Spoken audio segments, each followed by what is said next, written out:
Live from London, this is The World Today. Hello, I'm Jamie Owen. Welcome to the programme. Our top stories. World leaders head to Germany for the Munich Security Conference, where conflicts in the Middle East and Ukraine dominate their agenda. Our other headlines: Israel launches more attacks on the city of Rafah in Gaza, where more than 1 million Palestinians are sheltering. The international community urges restraint. World leaders paid tribute to Alexei Navalny after Russia says the jailed opposition leader and outspoken critic of President Putin is dead. And the Belgian museum that wants people to rethink its huge collection of colonial African relics.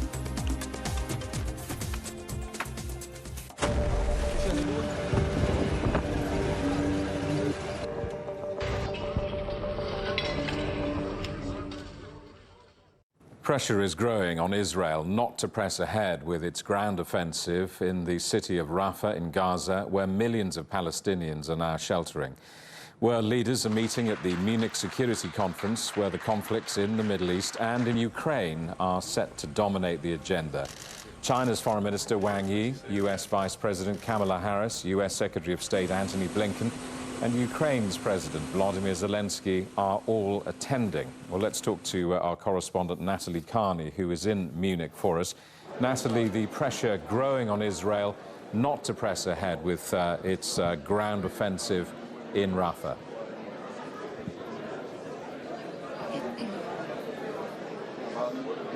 Yes, most certainly, especially as you rightly mentioned, the situation in Gaza is very much part of all the discussions that have been had so far here in Munich. We have just heard from the Jordanian King Abdullah saying Israeli attack on Rafah would have catastrophic humanitarian consequences that simply cannot be accepted. As well, another major humanitarian organization saying that such an offensive would be considered a bloodbath. And then, of course, we've had the Secretary General of the United Nations, Antonio Guterres, who opened the conference here just about an hour ago, saying exactly along those lines that Rafah is at the core of the entire humanitarian operations in Gaza, and a ground offensive would be devastating for the 1.5 million Palestinians already on the edge of survival. Now, these comments only come after, of course, some of Israel's most staunch allies also trying to place pressure on Tel Aviv to stop any potential ground offensive on Rafah. They have heard from the UK, from the US, from France, Canada, and Australia, all seeking Israel to tone down their aggression, the response on the Palestinian state of Gaza, in the hopes that more humanitarian aid can get to the people inside the conflict zone, and of course more lives can be saved. Nothing can justify the unconscionable terror attacks launched by Hamas on 7 October against Israel. And nothing can justify the collective punishment of the Palestinian people in Israel's military response. The situation in Gaza is an appalling indictment of the deadlock in global relations. Natalie, what else can we expect from this first day of the Munich Security Conference?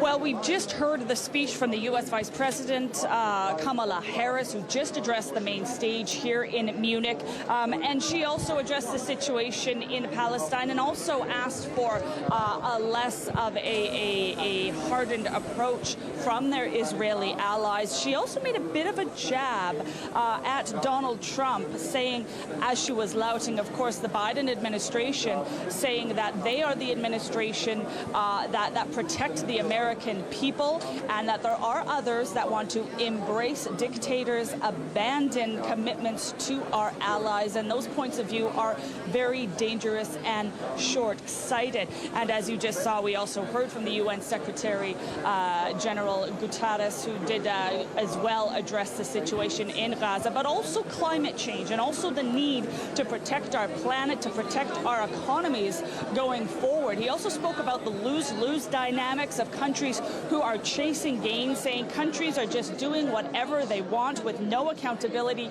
Impunity is the name of the game. And I think that's definitely the tone that's being taken by a lot of the conversations so far here in Munich. Later on throughout the day, we're going to have more conversations, of course, that are going to touch on other security issues such as protecting international humanitarian law, managing global migrant and refugee flows. For that, we're going to hear from the High Commissioner for Refugees of the UN, and the geopolitical and race for artificial intelligence. Now, that's a security concern many have for our future, and that's going to be a discussion with the Chief Executive Officer of Google. All this is taking place, of course, as the Ukrainian President Volodymyr Zelensky and German Chancellor Olaf Scholz have just met in Berlin, where Germany reaffirmed their commitment, their support for Ukraine. That is going to be something that the Ukrainian president himself does try to gather and to gain when he addresses the Munich Security Conference on Saturday morning.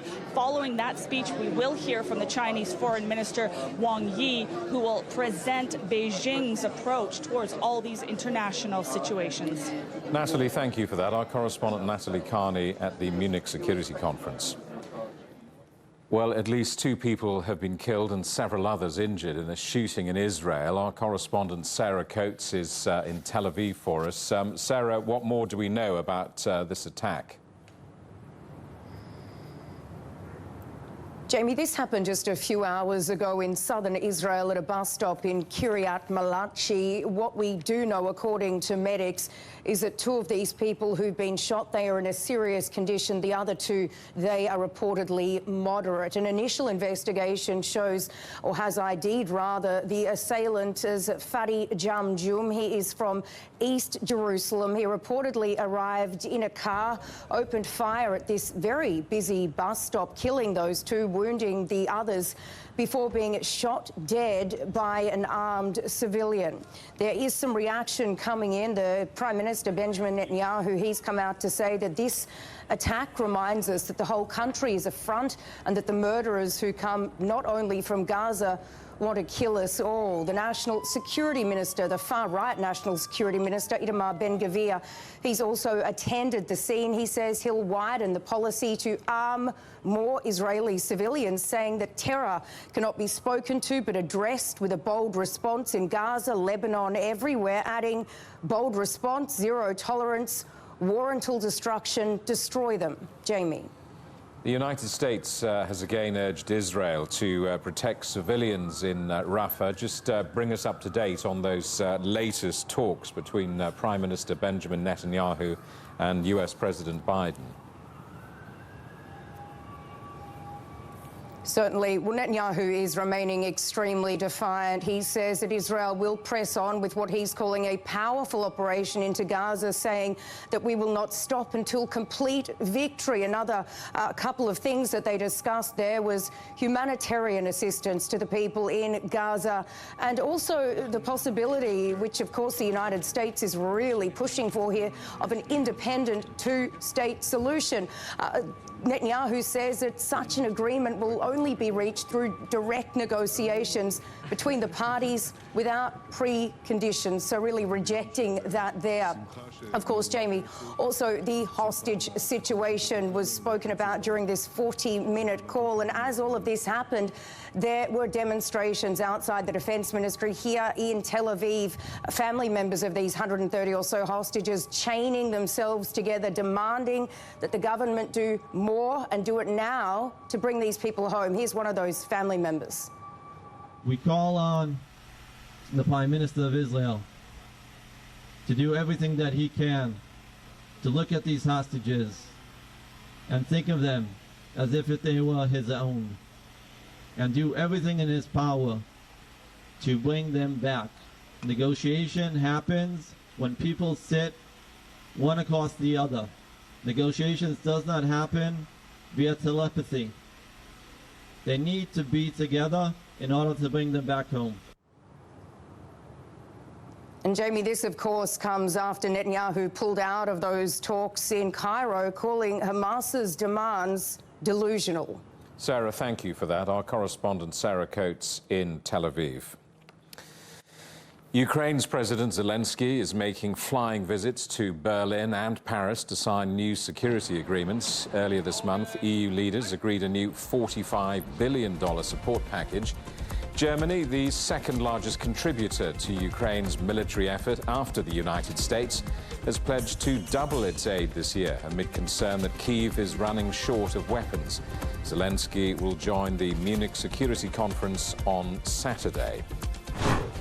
Ukrainian forces have withdrawn from some positions in Avdiivka as the Russian assault on the city continues. Kyiv's military says its withdrawal from southeastern areas is to allow for new, improved operations and gives no strategic advantage to Russian troops who've been trying to capture the city since last year. Avdiivka is key to Moscow's aim of securing full control of the two provinces that make up the industrial Donbass region. You're watching CGTN. Still ahead, condemnation as Russian opposition leader Alexei Navalny is reported dead. The EU says he fought for freedom and democracy.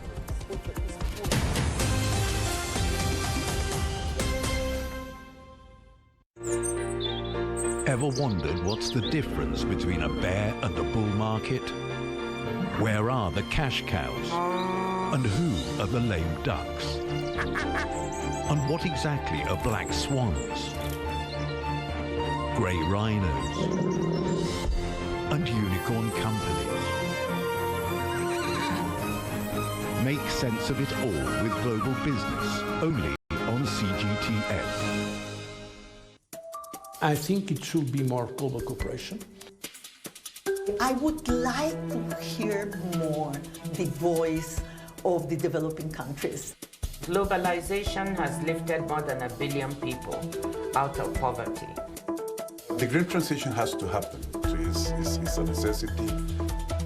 Well, China and the United States are important powers in the world.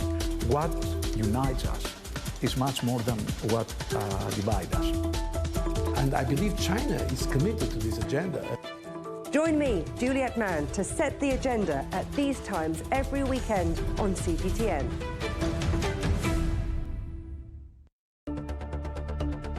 Events have consequences. Words create impact. One more offensive in a long line of battles that's been ongoing for more...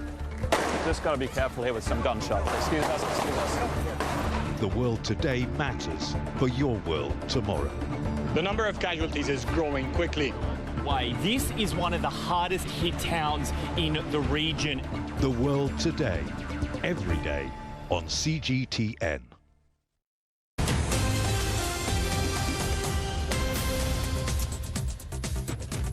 Hello, welcome back. A reminder of our top stories. World leaders head to Germany for the Munich Security Conference, where conflicts in the Middle East and Ukraine dominate their agenda.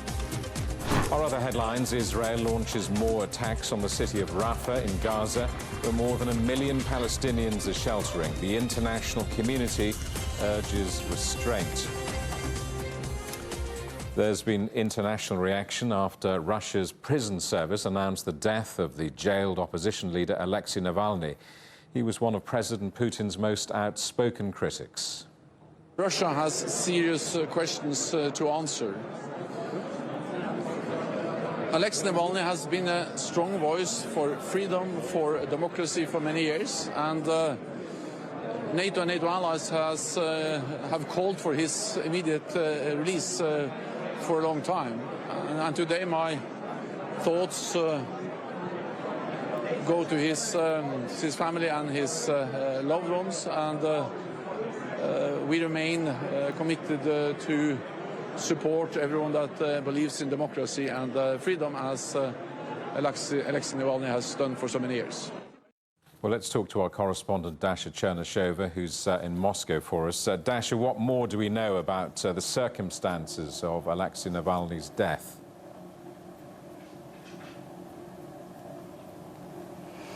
Well, indeed, we do know from the press release by the Russian prison authorities that Alexei Navalny felt unwell after a walk at the penal colony on the Arctic Circle on Friday, the 16th of February, right after he lost consciousness, and the paramedics arrived to the scene 7 minutes after they received the call from the prison.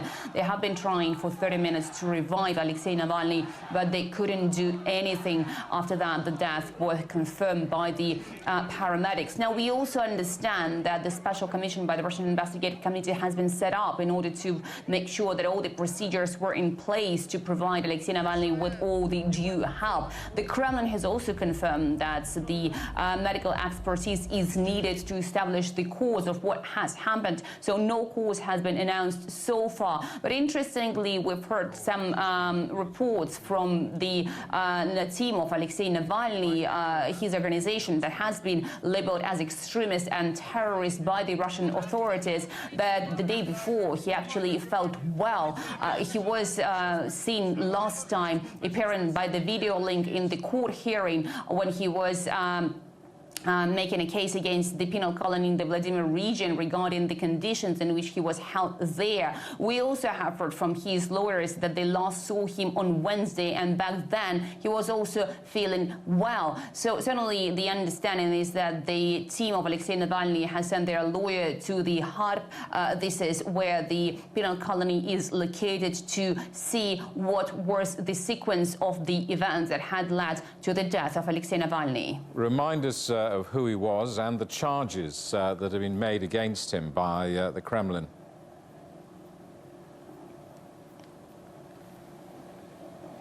Well, Alexei Navalny has rose to eminence by being the staunch critic of the Russian authorities. It has been making a series of videos revealing the wealth of the Russian politicians. Those videos were taken to the public sphere, to the media space on the social networks that were widely seen and widely popular among many Russians. After that, we understand the Russian authorities have convicted him of embezzlement. There have been several convictions against Alexei Navalny. The most lengthy prison sentence was given to him in the case in which his organization has been labeled extremist, as he created the Anti-Corruption Foundation. So most of his supporters have been living abroad. They couldn't stay inside the Russian Federation because they were labeled as terrorists or extremists. So Alexei Navalny was in the penal colony. He was in the Vladimir region, then he was moved to the Arctic Circle, to the Yamal-Nenetsky Autonomous District. But one way or another, all the convictions that Alexei Navalny was found guilty of have meant that Alexei Navalny would spend the next 2 decades in prison. So many political analysts suggest that because of that, Alexei Navalny didn't have that much political weight in this current situation. So the death of Alexei Navalny, according to many political analysts, was not good for the Russian authorities themselves. And Navalny's supporters will say that all of these charges were politically motivated. What reaction there to the news of his death?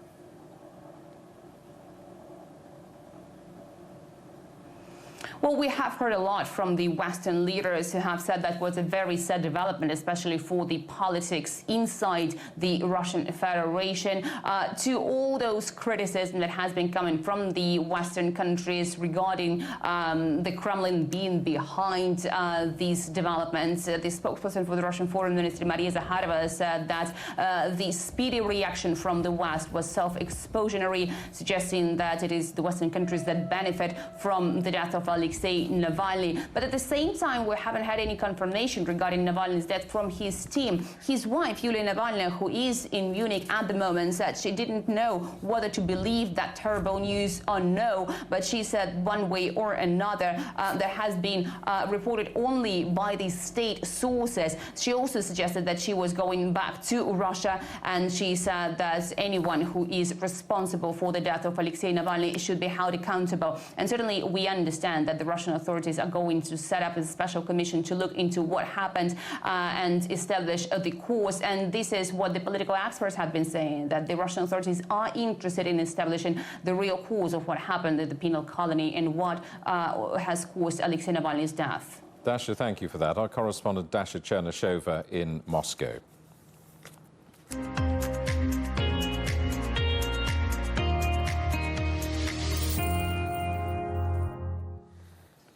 Indian farmers have postponed their planned march to New Delhi until unions hold another round of talks with the government on Sunday. The farmers have been demanding an increase in the minimum crop prices and loan waivers, which they say the government promised in 2021. These protests come several months before India's elections, in which farmers are pretty influential. Well, protests by farmers have been sweeping Europe for months, with tractors blockading cities in a show of fury and frustration over EU policies that farmers say is putting their livelihoods at risk. All this week, we've been finding out what's behind these demonstrations, with reports from France, Belgium and Hungary. Our final special report comes from Greece and our correspondent Evangelos Sipsas. It is this time of the year when Christos, a local farmer in Larissa, is supposed to be negotiating how much he will sell his harvest for, how much he will get for a whole year's worth of work. But instead, he is checking the water levels near his farms, worried about his crops being flooded again. When the water came through Larissa last September, the noise was very scary. All the villages near this river were flooded. The water was so strong it breached the dam and flooded all the nearby areas. All my farms were flooded, and I didn't collect anything. In some areas, the water was over 6 meters. So imagine a dam receiving so much water that it couldn't hold it.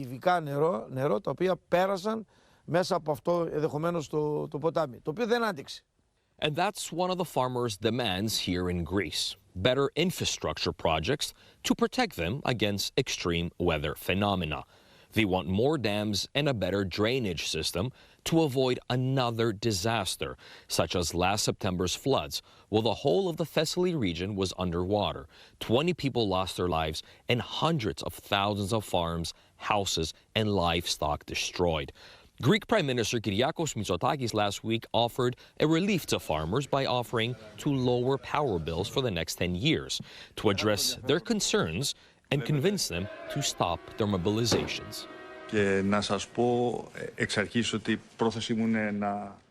I'm willing to listen to the farmers and find solutions with you, and even propose more measures than what we already have taken. We understand your problems, so we are working around them.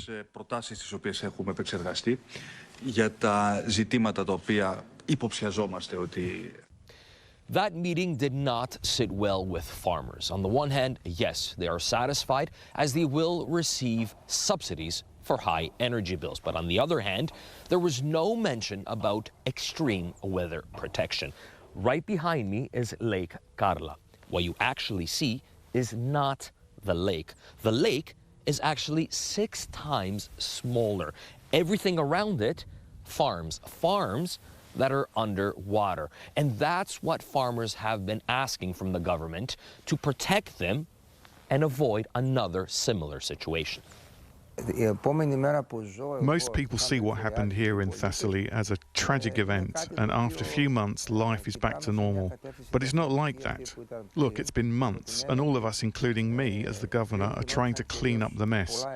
Because all the projects done so far were projects that scratched the surface. That direction is better protection. That's what the regional politicians and farmers are also calling for. Although the government has announced some measures and is willing to listen, farmers say it is not listening enough and are calling for more intense mobilizations, but this time in the country's capital. Evangelos Sipsas for CGTN in Larissa. A museum in Belgium has begun the first steps towards the possible repatriation of cultural relics taken from the Democratic Republic of Congo. Experts at the Royal Museum for Central Africa are cataloguing a collection of nearly 130,000 exhibits. Our correspondent Ross Cullen reports now from Brussels. Masks, animal hides, necklaces, statues, knives, gems, spears, drums and skeletons. Just some of the items of cultural importance to the Democratic Republic of Congo that are sitting in collections outside the country. In 2022, Belgium adopted a law calling for works that were stolen or obtained by manipulation to be returned to where they came from. The Royal Museum for Central Africa has now launched a Rethinking exhibition to shed light on different approaches to provenance research. 2/3 of the museum's collection comes from the DRC, which Belgium ruled between 1885 and 1960. The museum's director says improving international ties are easing the way forward for possible restitutions. We see that our relations between Europeans and Africans, for example, is more and more becoming a relation between equals, which before, certainly in the colonial era, was not the case. And so it's this partnership. This partnership means that we need to look at our past with a very open and sometimes critical mind. The Royal Museum for Central Africa was built in 1897 for Belgian King Leopold II to showcase his personal possession, the Congo Free State. He wanted to use the building to publicise his enormous colony, where he said he would guarantee free trade, but which became symbolic of the violence and exploitation of European imperial rule in Africa in the 19th and 20th centuries. Belgium is not the only European country struggling with the legacy of its colonial collections. France, Germany and the United Kingdom, among others, are also questioning the provenance of artefacts in their museums. Earlier this year, France and Germany set up a $2 million fund and agreed to collaborate on research into the origin of objects of African heritage in their national collections. Some European colonisers kept ledgers and registers of the artefacts and animal trophies they took, and those records can help with tracing an object's history. Photographs also aid curators in their research. But often working out where an artefact came from, who it belonged to, when it was acquired, and how it made its way to Europe is almost impossible. In so many cases, we simply don't have any documents to know about that. And when it is about the earliest period before the First World War, you cannot also rely, in most cases, on oral history that otherwise could be studied still. So it is extremely difficult. You need to be lucky as a provenance researcher. Despite the obstacles in tracing their history, European nations are facing growing calls to return artefacts to their places of origin. And though there is opposition from some Western curators, the example this Belgian museum is setting shows there can be a path forward to right the wrongs of how the past is presented. Ross Cullen, CGTN, Brussels. The headlines again. World leaders are in Germany for the Munich Security Conference, where conflicts in the Middle East and Ukraine are set to dominate their agenda.